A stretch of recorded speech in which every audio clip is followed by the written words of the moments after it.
ರೈತನಿಗೆ ಅವಮಾನಿಸಿದ್ದ ಜಿಟಿ ಮಾಲ್ 7 ದಿನಗಳ ಕಾಲ ಕ್ಲೋಸ್ ಮಾಡೋದಕ್ಕೆ ಸರ್ಕಾರ ಸೂಚನೆ ಕೊಟ್ಟಿದೆ. ಇನ್ನು ಬಳ್ಳಾರಿಯಲ್ಲಿ ನೂರಾರು ಜನ ಕುಳಿತಿದ್ದಾಗಲೇ ತಗಡಿನ ಶೆಡ್ ಒಂದು ಕುಸಿದು ಹೋಗಿದ್ದು ವಿಡಿಯೋ ವೈರಲ್ ಆಗ್ತಿದೆ. ಈ ಸುದ್ದಿಗಳನ್ನು ನೋಡೋಣ ಸಮಗ್ರ ನ್ಯೂಸ್ ಟಾಪ್ 9 ನಲ್ಲಿ. ಪಂಚೆ ಧರಿಸಿದ್ದ ರೈತನ ಪ್ರವೇಶ ನಿರಾಕರಣೆ ವಿಚಾರವಾಗಿ ಮಾಗಡಿ ರಸ್ತೆಯ ಜಿಟಿ ಮಾಲ್ 8 ದಿನ ಬಂದ್ ಮಾಡಲು ಸೂಚಿಸಲಾಗಿದೆ. ಈ ಬಗ್ಗೆ ಸದನದಲ್ಲಿ ಮಾಹಿತಿ ನೀಡಿದ ಸಚಿವ ಭೈರತಿ ಸುರೇಶ್, ಜಿಟಿ ಮಾಲ್ ಮುಚ್ಚಿಸಲು ಬಹುತೇಕ ಶಾಸಕರ ಒತ್ತಾಯ ಹಿನ್ನೆಲೆ 7 ದಿನ ಮಾಲ್ ಮುಚ್ಚಿಸುವುದಾಗಿ ಹೇಳಿದ್ರು.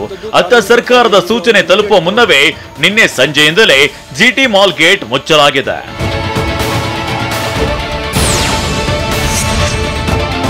ಘಟನೆ ನಡೆದಿದ್ದಕ್ಕೆ ಮಾಲ್ನ ಮಾಲೀಕನಾಗಿ ಕ್ಷಮೆ ಕೇಳುತ್ತಿದ್ದೇನೆ ಅಂತ ಜಿಟಿ ಮಾಲ್ನ ಮಾಲೀಕ ಆನಂದ್ ಪುತ್ರ ಪ್ರಶಾಂತ್ ಹೇಳಿದ್ದಾರೆ.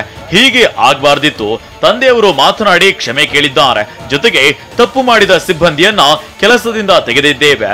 ಘಟನೆ ಬಗ್ಗೆ ಮಾಹಿತಿ ಕೊಡಿ ಅಂತ ಬಿಬಿಎಂಪಿ ನೋಟಿಸ್ ನೀಡಿದೆ. ಅದರೊಂದಿಗೆ ವರ್ಷದ ತೆರಿಗೆ 1,70,00,000 ರೂಪಾಯಿ ಪಾವತಿಸಬೇಕಿದೆ ಅಂತ ಹೇಳಿದ್ದಾರೆ.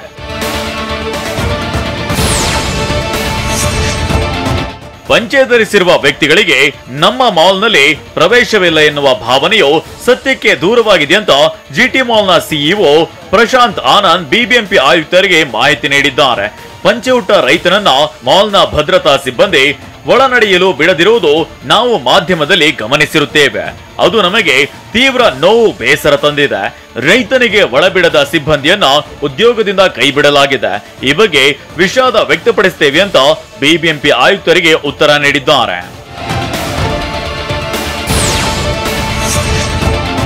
ಭಾರೀ ಗಾಳಿಯಿಂದ ಬೃಹತ್ ಗಾತ್ರದ ಟವರ್ ಉರುಳಿ ಬಿದ್ದಿದ್ದು ಭಾರೀ ಅನಾಹುತ ತಪ್ಪಿದೆ. ಬಳ್ಳಾರಿ ಜಿಲ್ಲೆ ಸಿರಗುಪ್ಪ ತಾಲೂಕಿನ ದರೂರದಲ್ಲಿ ಘಟನೆ ನಡೆದಿದ್ದು ಸಂಜೆ ಏಕಾಏಕಿ ಬೀಸಿದ ಭಾರೀ ಗಾಳಿಗೆ ಬೃಹತ್ ಟವರ್ ಅಂಗಡಿಗಳ ಮೇಲೆ ಬಿದ್ದಿದೆ. ಅಂಗಡಿ ಹಾಗೂ ವಿದ್ಯುತ್ ಕಂಬಗಳಿಗೆ ಹಾನಿಯಾಗಿದ್ದು ಯಾವುದೇ ಪ್ರಾಣಾಪಾಯ ಸಂಭವಿಸಿಲ್ಲ.